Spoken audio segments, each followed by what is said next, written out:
말씀은 요한계시록 9장 1절에서 12절까지의 말씀입니다. 제가 봉독하도록 하겠습니다. 다섯 번째 천사가 나팔을 불었습니다. 그때 나는 하늘에서 땅으로 떨어진 별 하나를 보았는데 이 별은 무저갱의 열쇠를 받았습니다. 별이 무저갱을 열자 거대한 용광로에서 나는 듯한 연기가 무저갱에서 올라왔고 해와 공기가 무저갱의 연기로 인해서 어두워졌습니다. 그리고 그 연기 속에서 메뚜기들이 땅으로 나오니 땅의 정갈들이 권세를 가진 것처럼 메뚜기들에게 권세가 주어졌습니다. 메뚜기들은 땅의 풀이나 각종 푸른 것이나 각종 나무는 해치지 말고 이마에 하나님의 인을 받지 않은 사람들만 해치라는 명령을 받았습니다. 그러나 이 메뚜기들은 그들을 죽이지는 말고 5달 동안 괴롭히기만 하라는 허락을 받았는데 그 괴롭힘은 정갈이 사람을 쏘아 괴롭히는 것과 같았습니다. 그 기간 동안 사람들은 죽음을 구해도 결코 그것을 얻을 수 없고 죽기를 갈망해도 죽음이 그들에게서 달아날 것입니다.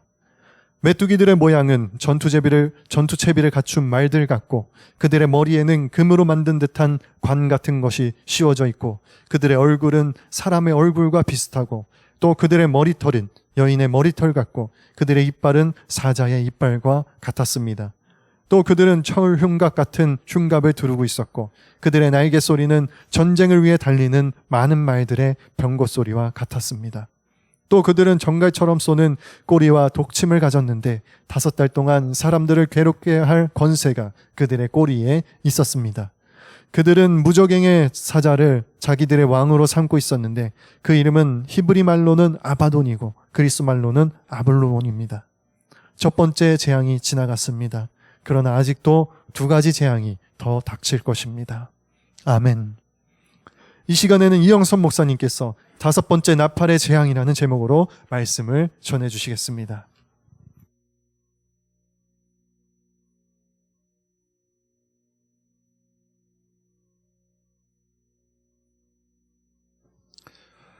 할렐루야. 요한계시록에 그 7인의 재앙이 있었고 7번째 인을 띄는 것은 그것은 7 나팔의 재앙의 시작을 알리는 것입니다. 지난주에는 7 나팔 중에 첫 번째부터 4번째까지의 재앙을 보았고 그것은 피조물 자연에 대한 그러한 재앙이 있었고 오늘은 5번째 나팔 소리와 함께 일어나는 현상을 말하고 있습니다. 1절에는 5번째 천사가 나팔을 불었습니다. 그때 나는 하늘에서 땅으로 떨어진 별 하나를 보았는데 이 별은 무저갱의 열쇠를 받았습니다. 라고 적혀져 있습니다. 5번째 나팔이 불려졌을 때 하늘에서 별이 떨어졌고 그 별이 갖고 있는 열쇠는 무저갱을 여는 열쇠였다. 무저갱이란 말 그대로 없는데 무엇이 없다? 바닥이 없다는 거죠. 바닥이 없는 구렁텅이다라는 것이죠. 그래서 이 무저갱은 그리스어로는 아비소스라고 합니다. 동일한 아비소스라는 단어가 누가복음 8장 31절에 나오는데 그 배경은 예수님께서 거라사 지방에 가셨을 때 군대 귀신 들린 자가 나와서 예수님을 알아보고 이렇게 말합니다. 귀신들은 자기들을 지옥으로 보내지 말아달라고 예수께 간청했습니다. 여기서는 지옥이라고 표현했지만 이 단어의 원어는 아비소스, 즉 무저갱을 의미하는 것이죠. 그래서 그 군대 귀신들이 돼지떼에 들어가서 돼지떼가 호수로 달려가 물에 빠져 모두 죽는 이 성경 말씀을 우리는 기억하고 있습니다. 여기서 나오는 아비소스, 이 요한계시록에서 나오는 동일한 단어는 사탄이나 이러한 악한 귀신을 가두는 그러한 곳을 말하죠. 근데 그곳을 여는 열쇠가 주어졌다. 그리고 2절에는 별이 무저갱을 열자 거대한 용광로에서 나는 듯한 연기가 무저갱에서 올라왔고 해와 공기가 무저갱의 연기로 인해 어두워졌다. 이렇게 말합니다. 무저갱이 열리자 먼저 연기가 나왔다는 것이에요. 용광로에서 나는 듯한 연기가 해를 어둡게 했다. 여러분, 해가 얼마나 밝습니까? 그런데 이 해를 어둡게 할 정도로, 태양을 어둡게 할 정도로의 이 연기, 공기, 땅을 어둡게 했다. 이 분위기를 말하는 것이죠. 분위기를 잡았다는 거예요.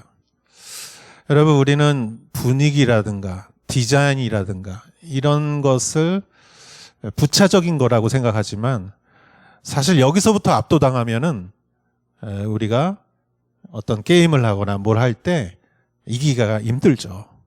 처음부터 분위기에 압도당할 수가 있어요. 여러분, 사탄도 이런 분위기를 이용합니다.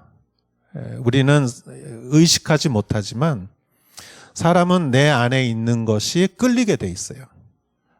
예를 들어서 고기를 좋아하는 사람은 이렇게 야채나 이런 거 보면은 관심이 없어요. 이렇게 지나가는데 어디 고기가 이렇게 나오면은 끌리게 돼 있어요. 이렇게. 내가 단 거를 좋아한다. 케이크나 단 거를 좋아하는 사람은 그러한 모습에 어디 가게나 어디 사진이나 이런 걸 딱 보면은 이렇게 끌리게 돼 있어요. 내 안에 있는 것이 관심 있는 것에 끌리게 돼 있습니다. 그래서 이 무저갱의 이 연기가 분위기를 어둡게 할 때 내 안에 어두움이 있으면 거기에 끌려가게 돼 있습니다. 내 안에 비판적인 생각이 있으면 비판적인 얘기하는 곳에 귀가 기울여지게 돼 있어요. 여러분, 우리는 분위기에서 압도당할 수가 있는 것이에요. 저도 반항한 그러한 시기가 있었습니다. 그럴 때는 어두운 데가 좋더라고요. 어두운 데 가야 마음이 편해져요. 그때는 욕하는 친구들이 그렇게 좋더라고요. 그 친구들하고 어울려 지내는 게 너무 재밌어요. 그런데 말씀으로 믿음을 더 견고하게 세우고 또 성령 받으면은요, 그게 싫어져요. 지금까지 내가 이렇게 좋아했던 그런 기호 음식이 이런 것들이 싫어지기 시작하고 내가 자꾸 이렇게 귀 기울였던 그런 모임이나 말들이나 친구들이 가고 싶지가 않고 관심이 없어지는 거예요. 그리고 밝은 곳에 가게 되고 영적인 곳에 가게 되고 은혜 있는 곳으로 가게 되는 것이죠. 우리는 분위기에서 실패하면 안 되는 것이죠. 하나님께서는 이러한 악을 통해서 악을 심판하는 일을 하십니다. 이스라엘이 바빌론에 의해서 멸망했을 때를 한번 생각해 보십시오. 바빌론이란 바벨탑을 지은 사람들의 후손이죠. 바벨탑을 지은 사람들은 창세기에 나오고 열왕기에 바빌론이 나오고 묵시록에도 바벨론이 나옵니다. 하나님을 인정하지 않은 세상 나라의 대표를 바벨론이라고 하는데 이스라엘의 열왕기 시대 남유대는 바빌론에 의해서 멸망했습니다. 하나님은 그 바빌론을 이스라엘을 징계하는 막대기로 사용하셨죠. 하나님은 때로는 악으로 악을 징계하실 때가 있습니다. 이스라엘의 우상 숭배 시대에 바벨론을 사용하셨듯이 하나님께서는 이 마지막 날, 이 무저갱에서 나오는 황충으로 인해서 심판하시는 그러한 일도 일어나는 것이죠. 3절을 보겠습니다. 그리고 그 연기 속에서 메뚜기들이 땅으로 나오니 땅의 전갈들이 권세를 가진 것처럼 메뚜기들에게 권세가 주어졌습니다. 우리가 보는 이 성경에는 메뚜기라는 단어로 표현됐지만 원래 개역 개정에는 황충이라고 하죠. 황충이가 나왔다. 그 연기 속에서 메뚜기들이 땅으로 나오니 땅의 전갈들의 권세를 가졌다. 전갈은 스코피온, 꼬리에 독이 있어서, 맹렬한 독이 있어서 사막에 사는 그러한 전갈의 독에 물리면은 사람이 죽는 경우도 많이 있습니다. 그러한 독을 가진 황충이 이제 그 무저갱에서 나왔다는 것이죠. 4절을 보겠습니다. 메뚜기들은 땅의 풀이나 각종 푸른 것이나 각종 나무는 해치지 않고 이마에 하나님의 인을 받지 않은 사람들만 해치라는 명령을 받았습니다. 나팔 재앙의 첫 번째부터 네 번째 재앙은 모든 자연과 피조물에 대한 재앙이었지만 다섯 번째 나팔의 재앙은 각종 풀이나 나무는 해치지 말고 무엇만을 해치나 하면은 하나님의 인을 받지 않은 사람들만 해치라는 명령을 받습니다. 여기서 하나님의 인이라는 말이 나오죠. 여러분, 인이라는 건 무엇입니까? 그것은 소유를 말하는 것이죠. 인을 쳤다라는 것은 그 인을 친 사람의 소유라는 것을 의미하는 것이죠. 예를 들어서 옛날에 왕이 편지를 써가지고 둘둘 말아서 플라스틱 같은 그런 거를 떨어뜨리고 그 위에 자기 도장의 인을 꾹 누르면은 그거는 뭐예요? 왕의 편지가 되는 거예요. 이거는 왕의 편지다라는 증거죠. 여러분, 우리가 영화나 어디서 목장에 우리 목장의 소다, 우리 목장의 말이다. 그러면은 이 쇠로 된 그 목장의 모양의 그 쇠를 달구어 가지고 소나 말의 가죽에다가 인을 치죠. 그래가지고 이것은 우리 목장의 소다, 우리 목장의 말이다. 소유를 말하는 것이죠. 그래서 이마에 하나님의 인을 쳤다는 것은 하나님의 소유를 말하는 것이죠. 하나님의 사람, 하나님의 백성, 하나님의 자녀. 그것을 누가 결정하느냐? 그건 하나님이 결정하시죠. 출애굽기 33장 19절에 뒷부분에 이렇게 나와 있습니다. 나는 내가 불쌍히 여길 자를 불쌍히 여기고 긍휼히 여길 자를 긍휼히 여길 것이다. 누가 결정합니까? 하나님이 결정하시는 거예요. 그래서 그 이마에 인치는 하나님의 소유라는 것을 누가 결정하느냐? 하나님께서 결정하십니다. 그러나 하나님께서는 그 하나님을 믿고 말씀을 믿고 예수 그리스도를 믿는 자는 반드시 하나님께서는 그를 자녀로 삼아 주시고 그를 백성으로 삼아 주시는 것이죠. 할렐루야. 그렇기 때문에 이 자리에 있는 하나님의 말씀을 믿는 모든 사람들은 사실은 우리는 이마에 하나님의 인을 친 하나님의 백성인 것이죠. 그렇다면 여기에서 나오는 인을 치지 않은 사람들이란 우리가 아니라고 볼 수도 있어요. 그러나 우리는 이 심판의 내용을 잘 알고 있어야 합니다. 5절에 보면은 그러나 이 메뚜기들은 그들을 죽이지는 말고 5달 동안 괴롭히기만 하라는 허락을 받았는데 그 괴롭힘은 전갈이 사람을 쏘아 괴롭히는 것과 같았습니다. 자, 이 황충이 이마에 인을 맞지 않은 사람들에게 괴롭힘을 전갈이 사람을 쏘아 괴롭히는 것과 같이 그 황충의 독을 쏘아서 괴롭히게 하는 것이죠. 얼마 동안요? 5달 동안이다. 5달. 이 5달이라는 것은 날짜로 계산하면 거의 150일에 해당합니다. 5달 동안이다. 성경은 묵시록에 이렇게 5달, 150일에 대한 그러한 심판을 얘기하지만 사실 이것은 창세기에도 나오는 이야기입니다. 창세기에 하나님께서 이 세상을 물로 심판할 때 노아의 홍수의 날, 비가 오고 땅에 샘이 터지고 하늘의 창이 열리고 하나님이 물과 물을 나누셨던 하늘의 물이 일제히 땅에 떨어졌을 때 이 땅은 모든 세상은 물에 잠기게 되고 그래서 숨쉬는 모든 생물들은 노아의 방주 안에 있지 않는 한 모두 심판을 받았습니다. 하나님은 그 심판을 하기 위해서 이 모든 세상에 물로 가득 차게 하신 기간이 바로 150일입니다. 창세기 7장 24절에 보면은 이렇게 말하고 있습니다. 물이 150일 동안 땅 위에 범람했습니다. 150일은 하나님의 심판의 기간이다. 그 기간에 모든 호흡하는 생물들은 다 심판을 받았다는 것이죠. 노아의 홍수는 하나님의 심판은 존재한다는 것을 우리에게 미리 알려주신 심판의 예표이기도 한 것입니다.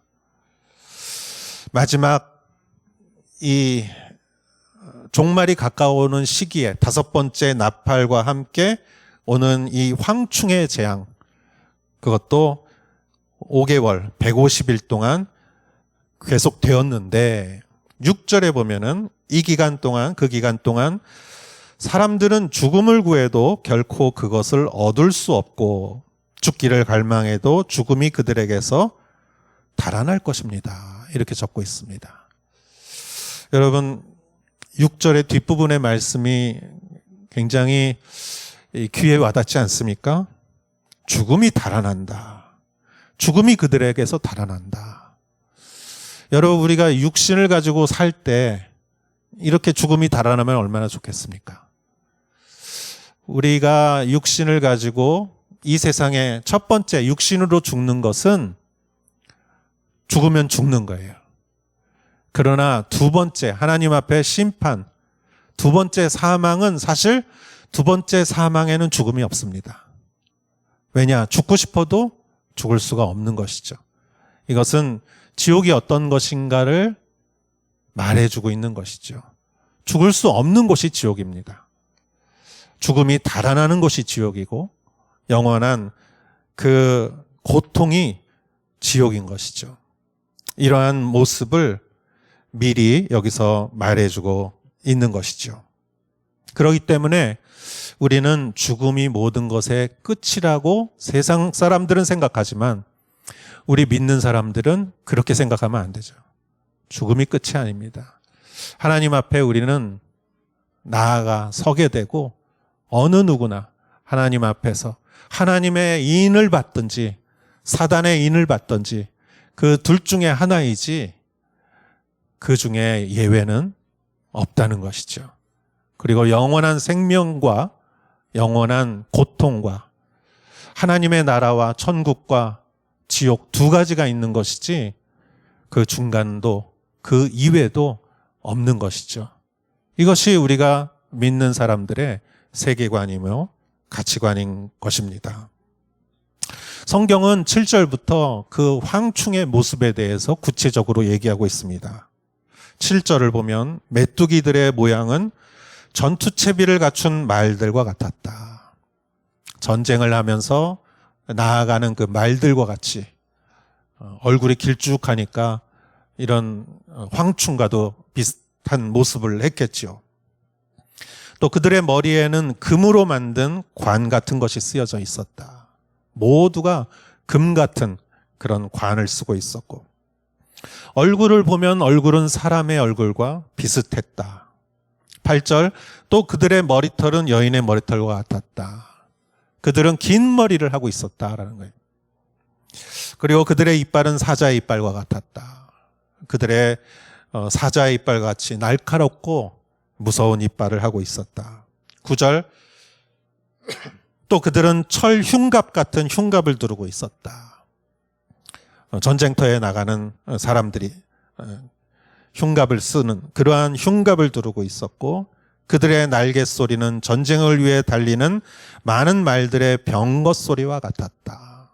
말들이 달리고 그 병거가 그 같이 달리면서 나는 소리들, 땅을 뒤흔드는 그 거대하고 웅장하고 낮고 그 무서운 소리가 들렸다. 요한은 자기가 본 것, 들은 것을 이렇게 말하고 있습니다.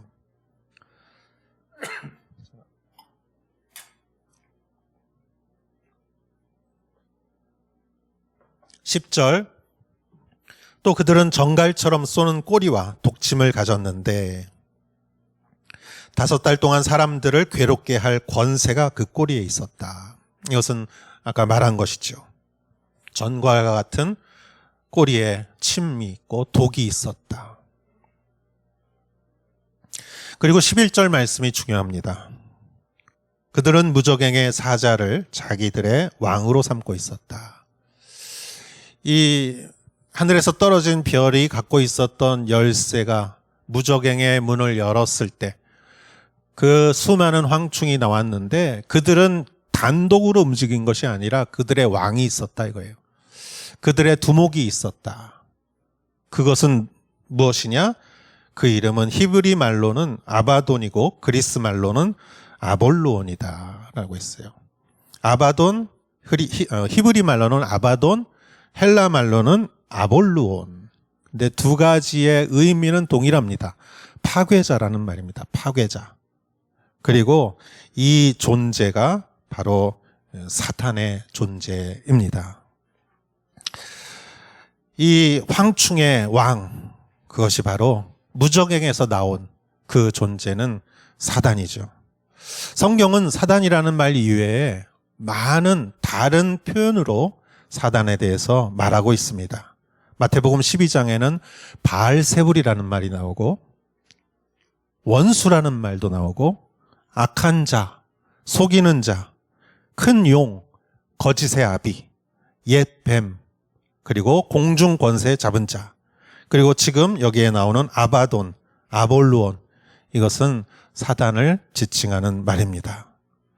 사단은 존재하죠. 묵시록에서 마지막 날 요한이 우리에게 말해주고 있는 이 사실은 사단이 존재한다는 것을 말해주고 있는 것이고, 우리는 너무 사단에 대해서 압도되거나 너무 그건 모든 것을 사단의 이유로 이렇게 생각해서도 안 되지만 우리가 사단을 무시해서도 안 됩니다. 사단이 우리를 공격하는 가장 좋은 방법은 사단을 완전히 무시하는 것이라고 그렇게 알려져 있습니다. 그렇다면 여러분, 사단은 하나님이 만드셨을까요? 하나님이 천지를 아름답게 만드셨는데 사단도 하나님이 만드셨습니까? 그렇지 않습니다. 사단은 하나님이 만드신 것이 아니고 사단의 존재는 타락한 천사로 알려져 있습니다. 이것을 잘 말해주고 있는 것이 이사야서 14장 12절에서 15절의 말씀이죠. 타락한 천사, 교만한 천사. 12절에 이렇게 말하고 있습니다. 웬일이냐, 새벽의 아들 샛별아, 내가 하늘에서 떨어지다니, 민족들을 무찌르던 내가 땅에 처박히다니. 13절, 너는 속으로 이렇게 말했었지. 내가 하늘로 올라가서 하나님의 별들보다 더 높은 곳에 내 보좌를 높이 세우겠다. 북쪽 끝에 있는 신들의 회의 장소인 산꼭대기에 내가 앉겠다. 이 12절은 이 타락한 천사의 교만함을 말해주고 있죠. 13절도 마찬가지입니다. 너는 속으로 이렇게 말했었지. 내가 하늘로 올라가서 하나님의 별들보다 더 높은 곳에 내 보좌를 높이 세우겠다. 북쪽 끝에 있는 신들의 회의 장소인 산꼭대기에 내가 앉겠다. 교만은 멸망의 선봉이라고 그랬습니다. 교만은 모든 죄악을 받아들이는 접착제와 같습니다. 이 타락한 천사가 14절, 내가 구름 꼭대기 위에 올라가서 가장 높으신 분과 같아지겠다. 15절, 그러나 결국엔 너는 저 아래 무덤으로 구덩이의 맨 밑에까지 내려가고 있구나. 구덩이의 맨 밑에까지라고 말하고 있는 이 무저갱에 있는 사단의 존재가 드디어 나오는 것이죠. 사단은 지성과 감정과 의지를 가진 인격적인 존재입니다. 또한 영적인 존재이고, 사단의 역할은 속이고 분노하고 두렵게 하고 인간을 교만하게 하고 더럽고 파괴하고 혼미하게 하고 죄를 미화시키고 훔치고 죽이고 분노하게 합니다. 사단은 사람들이 하나님을 불순종하게 하고 죄를 범하게 하고 죄를 가볍게 생각하게 하고 타락하게 합니다. 사단은 사람이 하나님 대신 자신을 두려워하게 하고 자신을 경배하게 합니다. 사단은 사람을 고통스럽게 하고 그 고통을 통해서 사람을 조종합니다. 사람이 알지 못하는 사이에 온갖 범죄와 악을 일으키게 유발하게 합니다. 그러면 여러분, 하나님은 왜 사단의 존재에 인간을 노출시키셨을까요? 여러분, 하나님은 인간을 어떻게 만드셨습니까? 하나님의 형상과 모양대로 만드셨어요. 그리고 하나님은 우리 인간만큼은 다른 자연과 다르게 우리를 하나님의 형상으로 만드셨을 뿐 아니라 우리의 관계를 사랑으로 맺기를 원하셨어요. 사랑으로 맺기를. 사랑은 무엇입니까? 마음에서 우러나서 하는 것이 사랑이죠. 억지로 하는 것은 사랑이 아니죠. 그래서 사랑은 자유가 필요한 것입니다. 상대를 노예로 만들어 놓고 로봇으로 만들어 놓고 나를 사랑하라고 하면 그것은 사랑의 관계가 될 수 없는 것이죠. 하나님께 순종할 수밖에 없게 하고 하나님을 사랑할 수밖에 없게 만들었다면 그거는 로봇이죠. 그러나 하나님은 인간을 자유의지를 주셨고 우리에게 선택의 자유를 주셨어요. 그래서 에덴 동산의 중앙에 선악과를 만드시고 먹지 말라고 하신 거예요. 하나님이 심술궂어서 그걸 만드시는 게 아니에요. 하나님은 우리에게 선택의 자유를 주시기 위해서 선악과 나무를 만드셨고 그것을 먹을 수도 있고 먹지 않을 수도 있고 순종할 수도 있고 불순종할 수도 있는 그런 자유 안에서 하나님은 인간이 하나님을 믿고 사랑하고 순종하기를 바라셨던 것이죠. 그러나 사단이 교묘한 말로 인간을 속였습니다. 여러분, 자유의지를 갖는 한 인간은 사단에 노출될 수밖에 없는 것이지요. 그리고 하나님은 이 사단의 권세를 한시적으로 허용을 하십니다. 여러분, 마지막 날 황충과 사단이 무정행해서 올라오는 일이 있을 것입니다. 그것은 성경이 지금 우리에게 말해주고 있는 것이죠.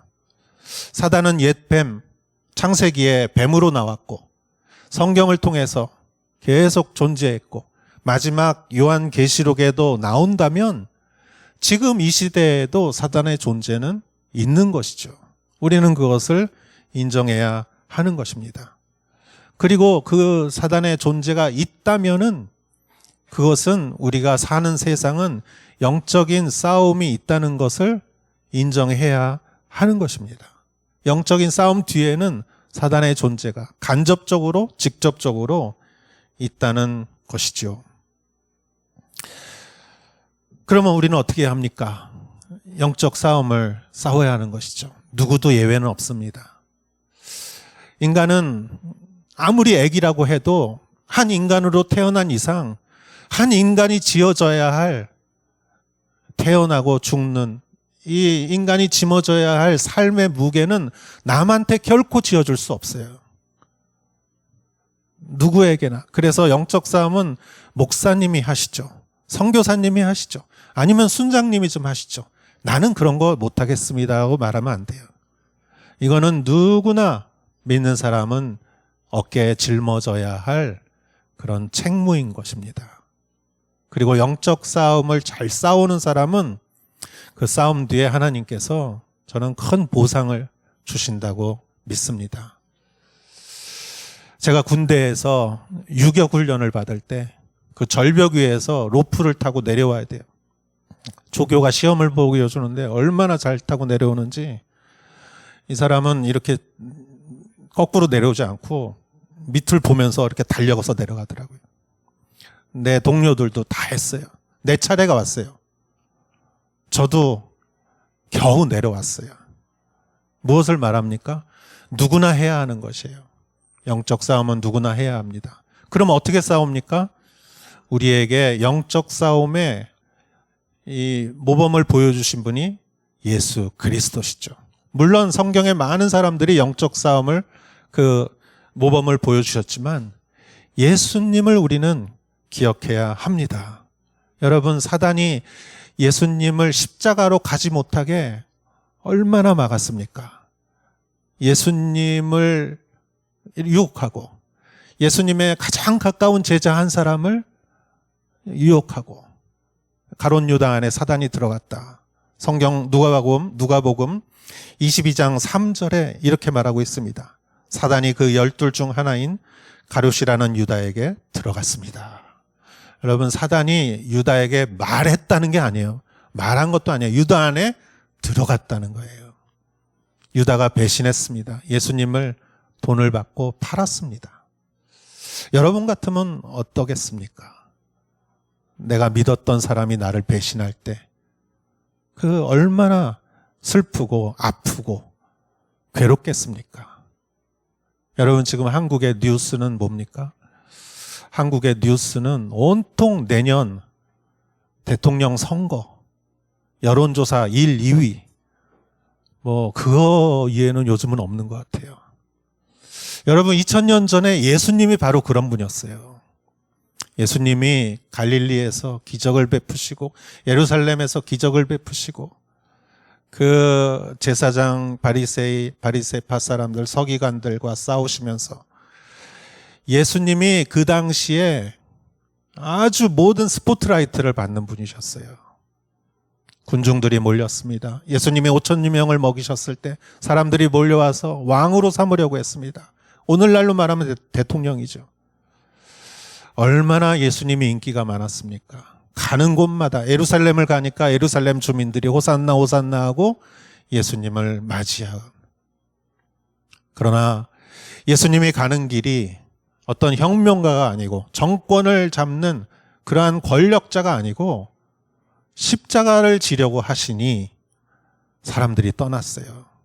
군중들이 떠나고 십자가에 못 박으라고 오히려 군중들이 예수님을 박해하고 주변의 사람들도 떠나고 제자들도 다 도망가고 베드로는 예수님을 3번이나 모른다고 하고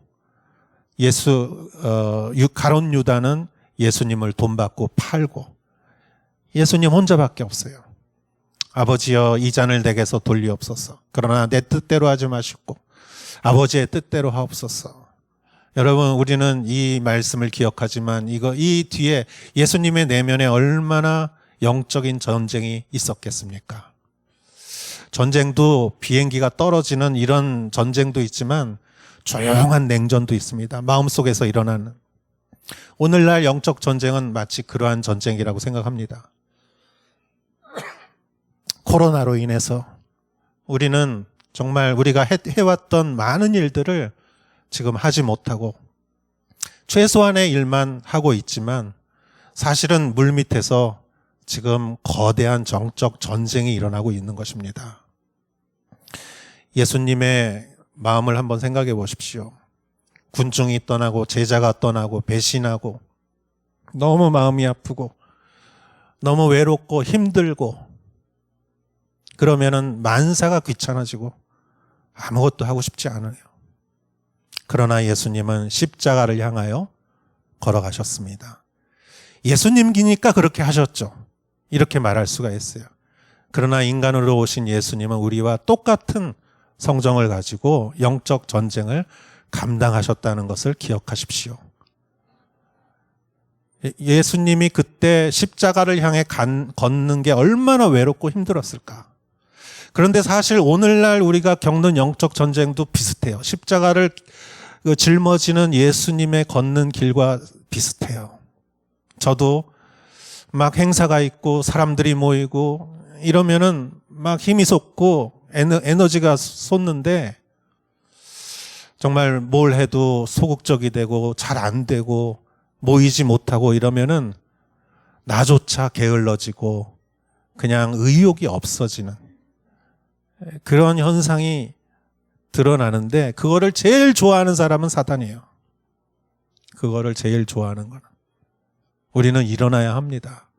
그렇다고 우리가 지금 이 상황에서 많은 일을 하거나 행사를 하거나 에너지를 분출하거나 그럴 수는 없어요.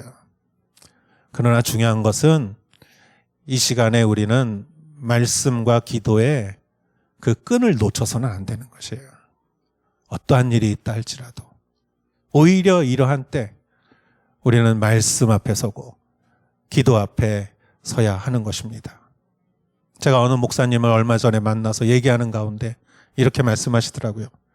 지금 상황이 참 안 좋아서 많은 것을 못하고 어려움을 겪고 있습니다.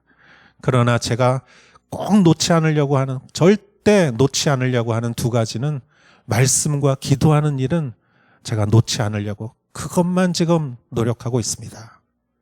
제가 그 얘기를 들었을 때 얼마나 은혜를 받았는지 모릅니다. 여러분, 이 마지막 날 결국은 승부는 어디에서 납니까? 사단의 인을 받았느냐, 하나님의 인을 받았느냐 이거죠. 결국 본질이 승부를 결정하는 것입니다. 뭔가 바쁘고 많을 때는 많은 것이 중요해 보이는데 우리가 할 수 있는 일이 많지 않으면 안 해도 되는 거는 포기하잖아요. 여러분, 내 생명이 일주일밖에 안 남았다면 많은 일 하겠어요?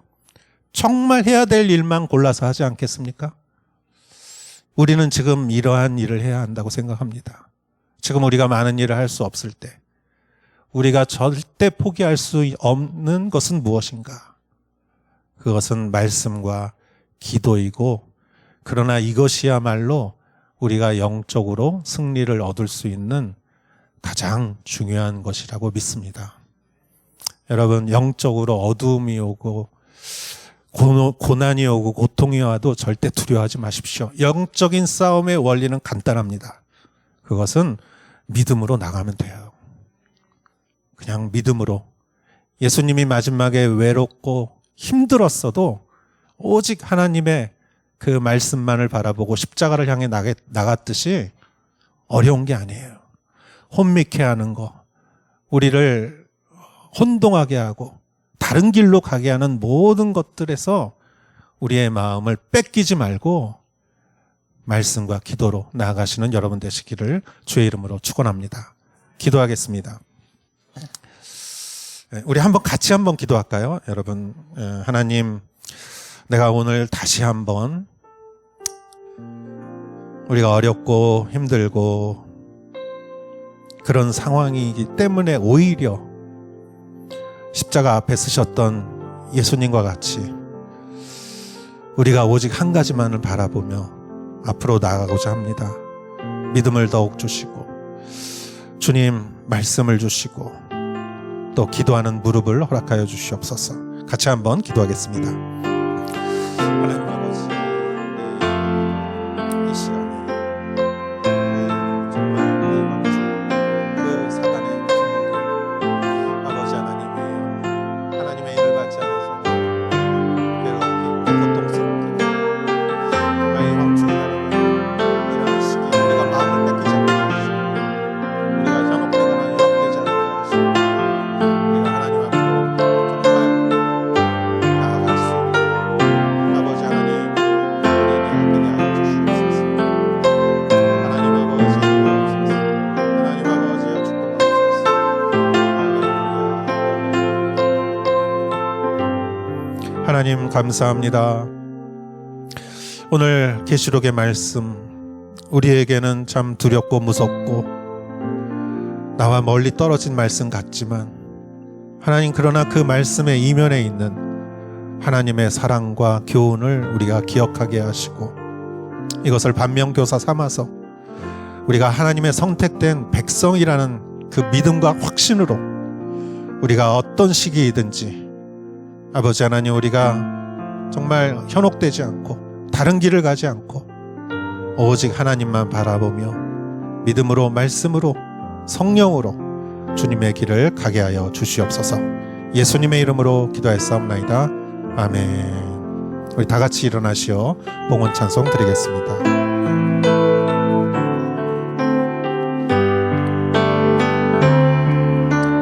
힘으로 되지 않고 능력으로 되지 않는 오직 나의 영으로 인해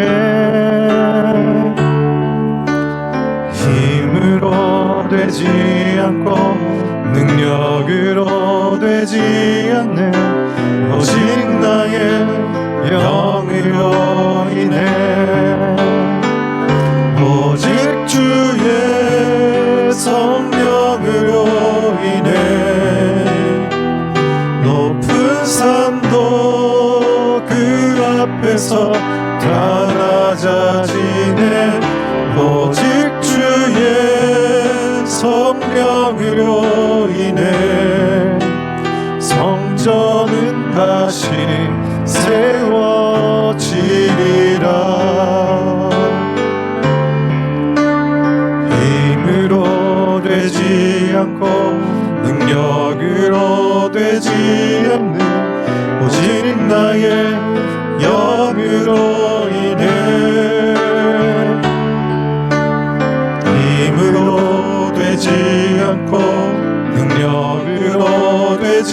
않네. 오직 나의 영으로 인해, 오직 주의 성령으로 인해 높은 산도 그 앞에서 다 낮아지네. 오직 주의 성령으로 인해 성전은 다시